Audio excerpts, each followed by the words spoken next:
الحمد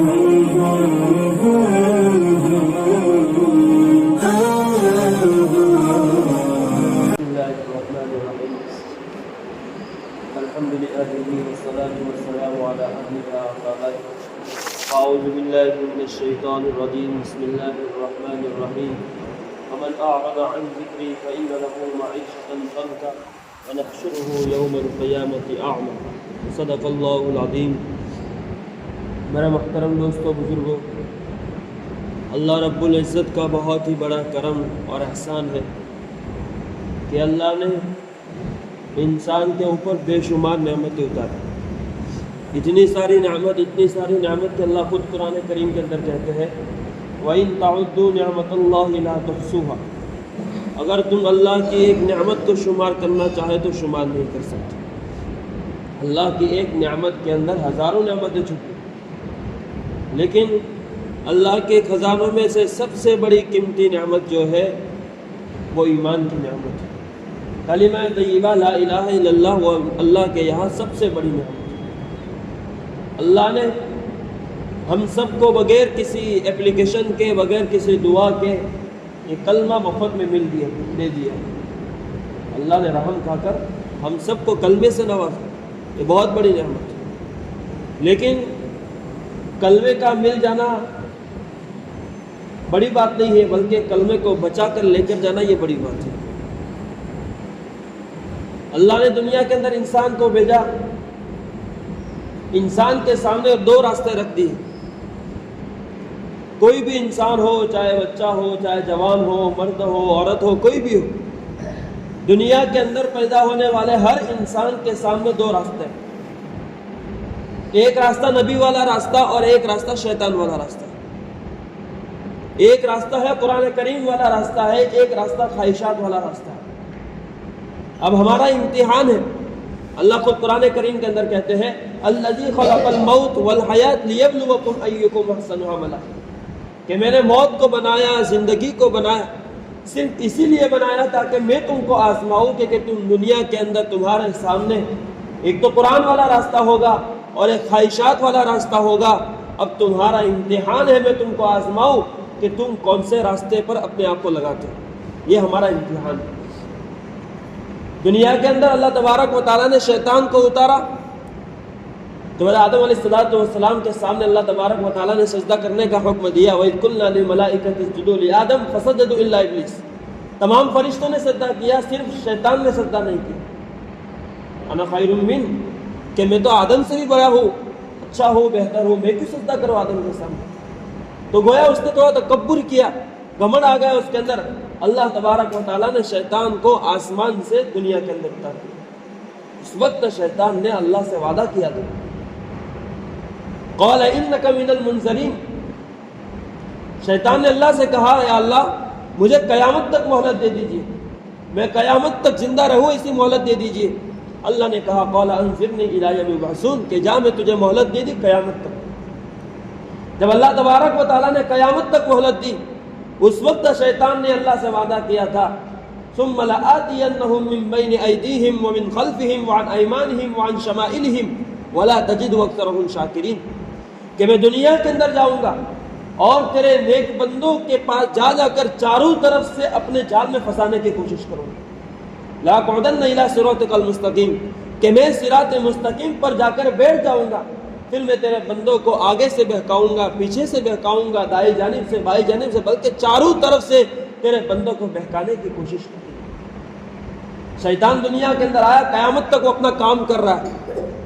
لیکن اللہ نے اس امت کے اوپر، ہر ایک انسان کے اوپر رحم کھا کر اللہ نے نبیوں کا سلسلہ شروع کیا کہ جہاں شیطان لوگوں کو اللہ کی وحدانیت سے دور کر رہا ہے، لوگوں کو اللہ کی شریعت سے دور کر رہا ہے، وہی دوسری طرف اللہ تبارک و تعالیٰ نے نبیوں کو بھیجا کہ جو میرے بندے شیطان کی بات کو مان لیا ان کے پاس جا کر سمجھاؤ اور ان کو سمجھا کر میرے احکام والے راستے پر لاؤ. اب ایک طرف شیطان کی محنت، ایک طرف نبی کی محنت. لیکن میرے اور آپ کے تاجدار مدینہ محمد مصطفیٰ صلی اللہ علیہ وسلم پر نبوت کا دروازہ بند ہو گیا. اب کوئی نبی آنے والا نہیں ہے. اب شیطان نے تو قیامت تک مہلت مانگی ہے، لیکن یہاں نبوت کا دروازہ بند ہو گیا، لیکن نبیوں والا مشن بند نہیں ہوا. نبیوں والی فکر بند نہیں ہوئی. اب نبی نہیں آنے والے تو پھر نبیوں والا مشن کون کرے گا؟ نبیوں والا کام کون کرے گا؟ لوگوں کے پاس جا جا کر سمجھا کر لوگوں کو وحدانیت والا راستہ کون دکھلائے گا؟ تو اللہ تبارک و تعالیٰ نے میرے اور آپ کے تاجدار مدینہ کے صدقے طفیل میں یہ کام اس امت کے ہر ایک کے کندھے پر ڈال دیا. اسی لیے تو اللہ نے قرآن کریم کے اندر کہا کنتم خیر امۃ اخرجت للناس، کہ بہترین امت ہو اس لیے کہ تم لوگوں کو بھلائی کا حکم کرتے ہو اور برائی سے روکتے ہو. یہ ہمارا کام ہے. یہ اللہ تبارک و تعالیٰ نے دعوت و تبلیغ کی محنت دی ہے، بہت بڑی مبارک محنت ہے. بلکہ میرے پاس ایک پنڈت آیا، ہندو پنڈت ہے، بہت بڑا اپنا سخت دشمن تھا. اس نے مجھے کہا کہ مجھے تمہارے اسلام کی صرف دو ہی چیز اچھی لگتی ہے. کون سی چیز؟ میں نے کہا کون سی چیز؟ اس نے کہا کہ ایک چیز تو یہ کہ مسلمانوں کے ہاتھوں میں جب بھی دکھتا ہو تصویر رہتی ہے، ہر وقت اپنے اللہ کو یاد کرتے رہتے ہیں. اور دوسری چیز یہ ہے کہ تمہارے اسلام کے اندر ٹولیاں بنا کر ایک محلے سے دوسرے محلے تک جا کر لوگوں کو سمجھانا، اپنے ایمان کی، اپنے اسلام کی دعوت دینا، اور ایک بستی سے دوسری بستی میں جانا، ایک ملک سے دوسرے ملک میں جانا، یہ مجھے بہت بڑی اچھی چیز لگتی ہے. میں چاہتا ہوں کہ میرے ماننے والے یہ چیز اپنا. دعوت و تبلیغ کی محنت کوئی معمولی چیز نہیں ہے بلکہ بہت بڑی چیز ہے. اب ذرا سوچے، خدا نہ خواستہ اگر یہ دعوت و تبلیغ کی محنت نہ ہوتی تو پھر اتنی مسجدیں قائم ہوتی. آج گاؤں گاؤں مسجدیں قائم ہیں، مدرسے قائم ہیں. دعوت و تبلیغ کی محنت ایسی ہے کہ ہر شعبے کے اندر اس محنت سے پانی پہنچتا ہے. مدرسے کے اندر دیکھو، خانقاہوں کے اندر دیکھو، ہر شعبے کے اندر اس دعوت و تبلیغ کی محنت سے پانی پہنچتا ہے. ایک آدمی 60-70 سال کا ہے، 65 سال کا ہے، اس نے پوری زندگی گناہوں کے اندر اپنے آپ کو لگا دیا، غلط کاموں کے اندر لگا دیا. اب 60-70 سال کے بعد اس کا احساس ہوا کہ میں اپنے رب کے ساتھ خیانت کر رہا ہوں. تو پھر کیا وہ اگر دعوت و تبلیغ کی محنت نہ ہوتی تو کیا وہ مدرسے کے اندر جاتا؟ ایک جاہل آدمی کیا خانقاہوں کے اندر جاتا؟ یہ دعوت و تبلیغ کی محنت ایسی ہے کہ چاہے 70 سال کا ہو جائے، 80 سال کا ہو جائے، اگر اس کام کے اندر صحیح معنوں میں اپنے آپ کو لگا دیں تو وہ بہت بڑا گنہگار ہو، چاہے جتنے بھی گناہ کیے ہیں اللہ اس محنت کے صدقے طفیل میں اس کے گناہوں کو معاف کر کے بہت بڑا ذمہ دار بنا دیتا ہے. دعوت و تبلیغ کی محنت کوئی معمولی محنت نہیں ہے. یہ اللہ نے ہمیں نبیوں کے صدقے میں دی ہے. نبیوں کے صدقے میں دے کر ہمارا فرض بنتا ہے، ہماری ذمہ داری بنتی ہے کہ سب سے پہلے ہم تو اپنے ایمان کو بنائیں. آج ہم سب مطمئن ہو چکے ہیں کہ ہمارے پاس ایمان ہے، کلمہ پڑھ لیا ہے اور کامیاب ہو جائیں گے. میرے محترم دوستوں بزرگوں، کامیابی یہ نہیں ہے. کلمہ تو بہت سارے لوگوں کو آتا ہے، ہمارے دشمنوں کو بھی کلمہ آتا ہے، لیکن کلمے کا مقصد یہ ہے کہ کلمے والی زندگی 100% ہمارے اندر آ جائے. بس یہی مقصد ہے. دعوت و تبلیغ کا مقصد یہی ہے کہ ہر ایک انسان، ہر ایک مسلمان صحیح معنوں میں مسلمان بن جائے. یہی مقصد ہے. لیکن آج ہم مطمئن ہو کر بیٹھے ہیں، کلمہ پڑھ لیا ہے، اب اپنی زندگی کو دنیا کے اندر لگا دو. میرے محترم دوستوں بزرگوں، کہیں ایسا نہ ہو کہ ہم دنیا کے اندر مشغول ہو جائے اور کمانے کے اندر مشغول ہو جائے اور اس دنیا کی محبت آنے کی وجہ سے ہمارے آنکھوں سے اللہ کے احکام نکلنے شروع ہو جائے. اللہ خود قرآن کریم کے اندر کہتے ہیں وَمَنْ أَعْرَضَ عَنْ ذِكْرِي فَإِنَّ لَهُ مَعِيشَةً ضَنْكَ. جو آدمی، جو انسان میرے احکام سے روگردانی کرے گا، میرے احکام پر عمل نہیں کرے گا، عن ذکری فإن له معیشۃ ضنکا، میں اس کی زندگی کو تنگ بنا دوں گا، میں اس کی زندگی کو تنگ کر دوں گا. چاہے وہ کروڑوں روپیہ کمائے، لاکھوں روپیہ کمائے، لیکن اس کے پیسوں کے اندر برکت نہیں ہوگی. یہی زندگی تنگ ہونا مقصد ہے. بہت سارے لوگ ایسے ہیں کہ دنیا کے اندر دیکھ لیجئے لاکھوں روپیہ کماتے ہیں، کروڑوں روپیہ کماتے ہیں، لیکن رات کو سونے کے لیے گولیاں کھانے پڑتی ہیں. رات کو سونے کے لیے عالموں کے پاس آ کر تعویذ دینے پڑتے ہیں، مولانا رات کو نیند نہیں ہوتی. کیوں؟ اس لیے کہ تم نے دنیا کمائی ہی اللہ کی زندگی کو چھوڑ کر، اللہ کی بتائی ہوئی زندگی کو چھوڑ کر، نبی کی بتائی ہوئی زندگی کو چھوڑ کر تم نے دنیا کمائی ہے. جس کی وجہ سے اللہ تبارک و تعالیٰ نے کہہ دیا وَمَنْ أَعْرَضَ عَنْ ذِكْرِي فَإِنَّ لَهُ مَعِيشَةً ضَنْكَ وَنَحْشُرُهُ يَوْمَ الْقِيَامَةِ أَعْمَى. اللہ آگے قرآن کریم کے اندر کہتے ہیں کل قیامت کے دن ہم اس کو اندھا بنا کر اٹھائیں گے. جب اللہ تبارک و تعالیٰ قیامت کے دن انسان کو اندھا بنا کر اٹھائیں گے تو انسان کہے گا قال رب لم حشرتنی اعمی، کہ میں تو دنیا کے اندر دیکھنے والا تھا، آپ مجھے قیامت یہاں اندھا بنا کر اٹھا دیا. کیوں؟ اللہ تبارک و تعالیٰ کہیں گے قال كذلك اتتك آیاتنا فنسیتها، کہ دنیا کے اندر تیرے پاس میرے احکام آئے، میرے قرآن والی زندگی آئی، میرے نبی والی زندگی آئی، میرے نبی کے طریقے تیرے پاس آئے، دعوت و تبلیغ کی محنت اللہ میں نے تجھے دی تھی، تو نے اس دعوت و تبلیغ کی محنت پر اپنے آپ کو نہیں لگایا، قرآن والی زندگی پر اپنے آپ کو نہیں لگایا، میرے نبی کے طریقوں کو تو نے بھلا دیا ہے۔ وَكَذَلِكَ الْيَوْمَ تُنْسَى، جس طرح تو نے دنیا کے اندر میری شریعت کو بھلا دیا تھا، اسی طرح آج تجھے بھلا دیا تھا، کوئی ضرورت نہیں۔ اس لیے میرے محترم دوستو بزرگوں، یہ تو ہزاروں سال کی کائنات ہے، ہم اس کائنات کے اندر 60-70 سال کے مہمان بن کر آئے ہیں۔ یہ کائنات تو ہزاروں سال کی ہے، ہم اس کائنات کے اندر 60-70 سال کے مہمان بن کر آئے ہیں۔ ہم کسی کے گھر پہ مہمان بن کر جاتے ہیں تو جہاں مہمان بن کر جائے تو وہاں پانی مانگنے میں بھی شرم آتی ہے کہ کیا کہے گا۔ یہ تو اللہ کی بنائی ہوئی دنیا ہے، بنائی ہوئی کائنات ہے، اس کائنات کے اندر ہم مہمان بن کر آئے ہیں۔ اب جس طرح میزبان کے حکم ہے، جس طرح میزبان زندگی گزارنے کو کہتا ہے، اسی طرح ہمیں زندگی گزارنی ہے۔ اس لیے میرا محترم دوستو بزرگوں، یہ دنیا تو مقدر کی زندگی ہے۔ ایک آدمی کسی کے گھر پر مہمان بن کر جاتا ہے، چائے بنا کے دیتا ہے اور چائے کے اندر شکر نہیں ڈالتا بلکہ سائڈ میں الگ سے شکر دیتا ہے، بولا کہ آپ کو جتنی شکر ڈالنا ہو اتنی ڈال لو، چمچ دیتا ہے کہ چمچ سے ہلا لو تاکہ آپ کی چائے میٹھی ہو جائے گی جتنی ضرورت ہوگی۔ لیکن اگر وہ آدمی شکر نہیں ڈالتا، بس وہ چمچ سے کپ کے اندر چائے ہلا رہا ہے، تو آدمی کیا کہے گا اس کو کہ بیوقوف ہے، پاگل ہے، شکر تو ڈالا نہیں، چمچ سے کپ چائے ہلا رہا ہے، بیوقوف ہے۔ اسی طرح ہماری زندگی ایسی ہے کہ اللہ تبارک و تعالیٰ نے دنیا دی ہے، اس دنیا کے اندر اپنے آپ کو کیسے لگایا جائے، اس دنیا کو کیسے کمایا جائے، کیسے کمایا جائے، اس کے طریقے میں بتلا دیے ہیں۔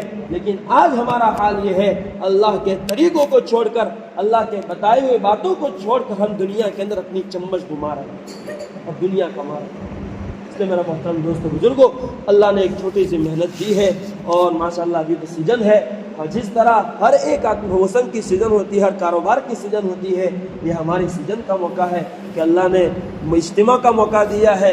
اجتماع کے موقع پر اپنے آپ کو غنیمت سمجھ کر کسی بھی طرح میرا وقت، میری جان، میرے مال اللہ کے راستے میں لگ جائے، اس کی فکر کریں۔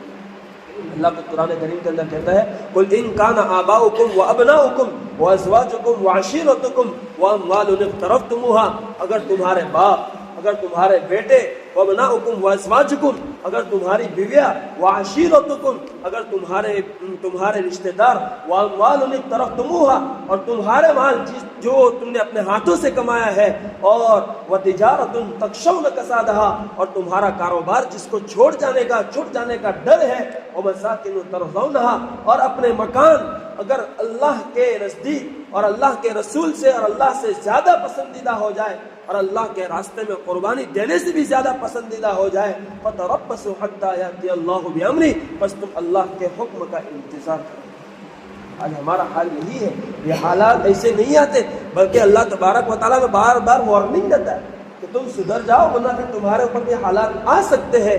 اس لیے میرے محترم دوستو بزرگوں، ہم اپنے آپ کی ضرورت سمجھ کر ہر ایک آدمی نیت کرے کہ کون سا بھی اجتماع سے 4 مہینے کے لیے تیار ہے، اپنی دین کو بنانے کے لیے، کسی کی کوئی دکھانے کے لیے نہیں جانا، بلکہ اپنا ایمان بن جائے، اپنا دین بن جائے، کسی بھی طرح اللہ تبارک و تعالیٰ ہمارے ایمان کو بچا کر موت کے بارڈر پر کلمہ نصیب فرما دے، بس اسی محنت کے لیے جانا ہے۔ دنیا تو مقدر کی زندگی ہے، اللہ تبارک و تعالیٰ جب تک مقدر کا دانہ باقی ہے تب تک موت نہیں دے سکتی، موت نہیں آ سکتی۔ اس لیے بتاؤ، ہر ایک آدمی کوشش کرے، ارادہ کرے، انشاءاللہ 4 مہینے کے لیے ارادہ کرے انشاءاللہ۔ بتاؤ بھائی،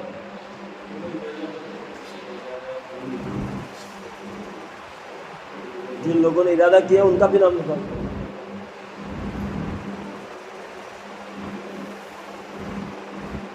بہت بڑی ضرورت ہے آج کے زمانے کے اندر، ورنہ ہم اپنے آپ کو دنیا کے اندر لگا دیں گے تو پھر ہمارا ایمان کا خاتمہ بہت بڑی سوچنے کی بات ہے۔ اس لیے بتاؤ، 4 مہینے کے لیے کون ساتھی تیار؟ ارادہ کرو، انشاءاللہ نکالنے والی ذات اللہ نکالے گا۔ ہم اپنی ضروریات کی طرف بعد میں دیکھنا، پہلے ہم اللہ کے لیے ارادہ کریں۔ آج آدمی سوچتا ہے کہ پہلے اللہ کی مدد آئے پھر میں اللہ کے راستے میں نکلوں، لیکن اللہ کا قانون ہے کہ پہلے اپنے آپ کو لگاؤ پھر اللہ کی مدد آئے۔ اللهم صل على سيدنا ونبينا وشفيعنا وحبيبنا مولانا محمد. اللهم انت السلام ومنك السلام تبارك يا ذا الجلال والاكرام. اللهم لا مانع لما اعطيت ولا معطي لما منعت ولا ينفع ذا الجد منك الجد. یا ارحم الراحمین رحم کا معاملہ فرما. اے اللہ کرم کا معاملہ فرما. اے اللہ مغفرت والا معاملہ فرما.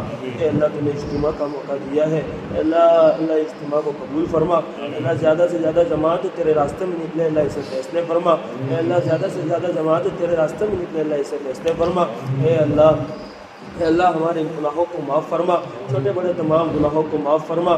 یا ارحم الراحمین جو ساتھی بیمار ہیں ان کی بیماری میں مکمل شفا کاملہ دائمہ نصیب فرما. یا ارحم الراحمین جو تیرے راستے میں چل رہے ہیں اللہ ان کی بھی مدد بھی فرما. یا ارحم الراحمین فلسطین کے مسلمانوں کی حفاظت فرما. مجاہدین کے اللہ کی حفاظت فرما. اللہ مجاہدین کی حفاظت فرما.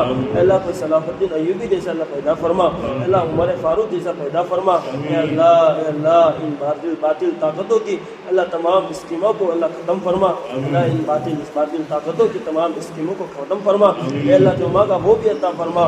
جو مانگنے سے رہ گیا وہ بھی عطا فرما. اے اللہ ہماری طرف سے ہمارے والدین کی طرف سے پوری امت مسلمہ کی طرف سے تیرے محبوب کے اہل بیت کو صحابہ کرام کو اور اولیاء کرام کو بہترین اور نعم البدل نصیب فرما.